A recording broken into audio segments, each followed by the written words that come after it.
Okay. Hey everyone. Alright, so I'm gonna be putting down Japan again for a hot second because there's something that happened with me over the last couple of weeks that I just really want to talk about. Wait, we're doing another orc video? Didn't we just make one a little ways back?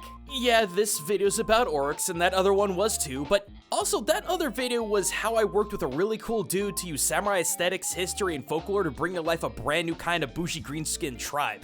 Lots of Japanese analysis and the like.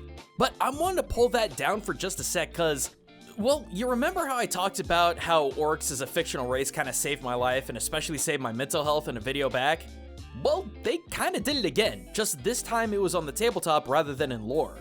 This is how the most brutal and cunning group of greenskins in fantasy taught me some of the greatest Zen lessons that, at this point, I really should have known. So, alright, despite orcs in lore being the most brutal, mean, and aggressive race in the 40k universe, it's very common knowledge, or so the 40k fandom tells me, that every orc player is the nicest guy you'll ever meet. They're really fun, they're really chill, they typically don't care about winning all that much, and they're just generally really fun to be around. Not to mention, 9 times out of 10, half their army is actually scratch-built using literal trash. And despite how much I've really come to love orcs, and despite how much all of you have just showered me in support of that obsession, in my first few months of actually playing the game, I couldn't have been any more disassociated with that description. Alright, so let me tell you a tale. While I had spent a month or so previously playing one-page rules to get the core of everything down when it comes to tabletop gameplay, I only just started playing Warhammer 40k 10th Ed proper about a month or so ago. And like a lot of newcomers, I thought the idea of taking all the bloated rules and stratagems and so on out of 9th Ed was really appealing. But the one thing that I discovered in learning 40k orcs and 40k as a tabletop game is that they are swingy as all get out. What do you mean by swingy there, bro? By swingy, I mean if you roll really good, you utterly dominate the board. But if you roll bad, you're gonna get mulched into a fine green paste, my friend. Now, from my understanding, a lot of armies have either special abilities with their units or other rules like stratagems to help offset bad rolls. But orcs? With the exception of swinging and melee, if you're not rolling a 5-up, you're zog out of luck. Wait, 5-up? Sorry. I forget how much terminology is in this game. Blank up means you need to roll a certain number or higher to succeed in attacking, advancing, using ability, and so on. So if I said I need to roll a 3-up, that means I need to roll a 3 or higher in order to succeed at whatever it is I'm doing. Now, the thing that I love most about orcs is their diesel punk take on military hardware. I went from G.I. Joe to stuff like Metal Slug and now to 40k orcs. I just love big, stupid, and practical guns. You know, the kind of stuff that would get a Call of Duty armchair historian frothing at the mouth because of how utterly impractical it is. It is the beating heart of the concept of dakka within the orc faction, and is why I am, and forever always will be, a Bad Moon boy. But there's a problem. With only a handful of exceptions, if you want an orc to hit anything with those big stupid guns and rockets and blasters, you need to roll a 5-up to hit. That means you've got roughly a 30% chance of success. Now, that's pretty bad in a war game, but orcs offset this by having more shots per weapon than any other faction in the game. If I was to take, for example, a blob of 20 boys and load them all up with shooters, I'm rolling about 40 dice for just that one group of boys, and 60 if I'm at half range, and I love this! Anyone who comes to my stream on Twitch every Tuesday, Saturday, Sunday at 7 p.m. US Central will tell you that when it comes to FPS and other shooty games, give me the biggest, shootiest gun in the game. I am the heavy weapons guy. I am the wall of dakka in the front line, and I will bring down everything in front of me in a storm of lead, rattling barrels, and waterfalls of casings. I just gotta pray someone's watching my back. Don't worry, kids, I know my own weaknesses. So, lots of guns and lots of rolls. But there's one thing I didn't take into account when I first started playing the tabletop game for real. I am prone to having horrible luck. As in, don't take me to Atlantic City, Grandma. I'm gonna blow your pension check in the Crab Nebula if you leave me alone at the craps table for 10 minutes. I mean, you'd think that with up to 60 dice rolls, it would even out, right? Wrong! 2s and 3s every time, baby. And even when I was able to average out those 5-up to hit shot rolls, I still rolled like absolute garbage on the wound roll. I was so bad at rolling dice that the store I play at uniformly agreed to give me a set of banned dice that rolled so good they became a forbidden legend in that store. And even with those dice, I still rolled terribly. My friends thought I was so cursed they attempted to have my dice both blessed by a Catholic priest and dehexed by a witch, but to no avail. Actually, orcs are a melee army? Why are you focusing so much on range? Just use B-Snag as forehead, they're so OP. Skill issue. This is where I'm about to pop off on you meta-chasing smooth brains. So if the concept of fun is an incomprehensible hieroglyph to you, I suggest you skip the next minute of this video. Let me ask you a very simple question. What is dakka? It is one of, if not the most recognizable, unique concepts of 40k orcs. It is so well known, so beloved, that it's escaped from the confines of the 40k universe and in-jokes and spread itself to the nerd collective as a whole. It is the beating heart of my love of this faction, and anyone worth their salt who has ever even remotely been interested in this hobby will never ever tell you to base your selection of a faction you want to play based on their stats and the meta, because that always changes. A model can go from being overpowered to utterly trash in just one edition. No, you pick a faction because you think it's cool, and this is cool as to me. This is why I don't play Goths, Snakebites, or play stupid B-Snaggers. If I want to play AOS, I'll go play AOS. But I'm not going to because I am so sick of orcs being nothing but big stick hit hard. If you like that, I mean you no ill will. I'm just personally sick of it. And for a big lad to pick up an incomprehensible, impossible gun, ram down the trigger, and listen to that bestial gun roar! Big gun, go!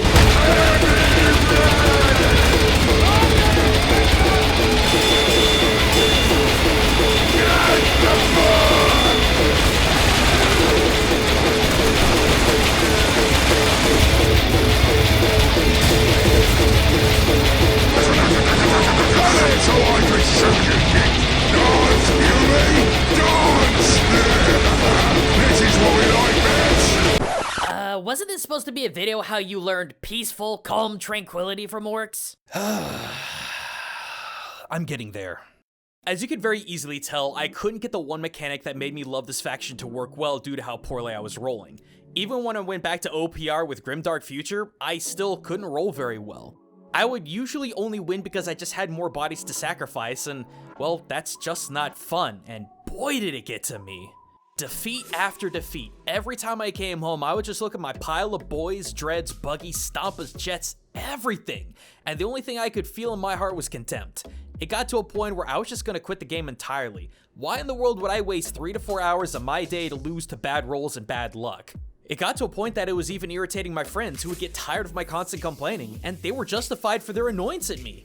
It wasn't their fault that I was losing, I was just rolling really bad. Some of them suggested I just try melee and swallow my pride, but even then, after I changed everything up to charge into melee like a good orc should, I still couldn't roll.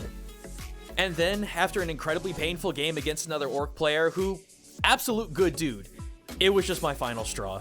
My group of flash kits were getting decimated into nothing from enemy overwatch fire as I made my first move of the game. Yeah, there were a lot of 6-ups that hit my guys. And then Badrook blew himself up twice with weaponized hazard rules, and that's basically when you roll a 1, your gun explodes. It happened twice. And a handful of those stupid B-Snaggers took out one of my dreads and a Gorgonaut before I could even really do anything with them because I just couldn't roll. I actually got depressed. Something that had brought me so much joy and love, something that has been creeping into my very identity, it quickly became something I just hated. But no matter how bad I lost, and no matter how much I hated my boys at the time, I'd wake up the next day, or even the day after that, look at them, and I just couldn't stay mad. They were everything that I wish I could be in their own lore. Uncaring about what others thought of them, focused and pursuing on the things that they cared about, never quitting until they either won or died, with the fear of death meaning nothing to them. taking what they found and hammering it into something better than what it once was, and all the while wanting nothing more than to just fight together with or against other orc boys? And that's when it hit me. The truth of orc players was right under my nose, and I've been ignoring it this entire time. Orc players don't care about the fight or how well they roll. They care about everything else that surrounds it. That's why I think orc armies can feel so swingy, with either huge overpowering wins or self-inflicted, oftentimes explosive losses, and why so many orc players are so chill in spite of this. Why they don't care about winning games, but rather live for those highlights of stupidity or amazement in a game that they either won or lost. If I've learned anything about pragmatic Zen, it's that there is too much in life that wants you to care about it. Drama, news, tragedy, corporate greed, scandal, keeping up with the Joneses, earnings, nice cars, big houses, and just plain old what do random people think about you. And me losing my mind at the fact that I was unable to control something that I quite literally had no control over, it was just stupid. And not only did that realization let me enjoy the game more, but it also reminded me that there's so much in this world that people, algorithms, and 1%ers want us to just all care about, whether we have control over it or not. It's just simply not worth our time. It's just not worth the sacrifice of my happiness, my friends' happiness, and the very limited time that I get to spend with them worrying over something that I cannot control. Instead, I need to focus on the things that I actually can control and should focus on when it comes to this hobby.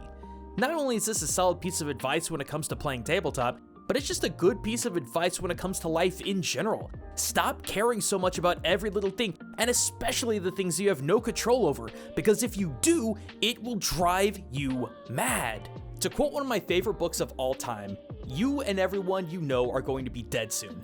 And in the short amount of time between here and there, you've got a limited number of to give. Very few, in fact. And if you go around giving a about everything and everyone without conscious thought or choice, well, you're gonna get f***ed." This is the most brutal, straightforward, and orky explanation of this practical Zen that I mentioned. See, the thing is, orc players care more about making their boys, trucks, dreads, and stampas the coolest looking thing on the table. This is why so much of their army can be made of literal trash. It's unique, it's diverse, it's different, it's interesting. And they could miss every shot and lose that 800-point custom stampa that they built in turn 1, but having their opponents and passersby complimenting on how cool it looks is way more important than it performing well. And considering how hyper-obsessed I am with orky war machines, yeah, I didn't realize it, but I would get a ton of compliments for my kit bashes and my paint jobs, and now that I think about it, I think more fondly on those moments more so than any of the victories I ever had. I also believe orc players especially care a lot about spending time with their friends, to whom tabletop gaming is the equivalent of guys who go out on long fishing trips with their buds. It's not about catching the fish, it's about spending time with friends. For orc players, it's not about winning games, it's about spending time with friends. And man, do they care about memorable events. There's always gonna be more games to play, either win or lose, that's certain.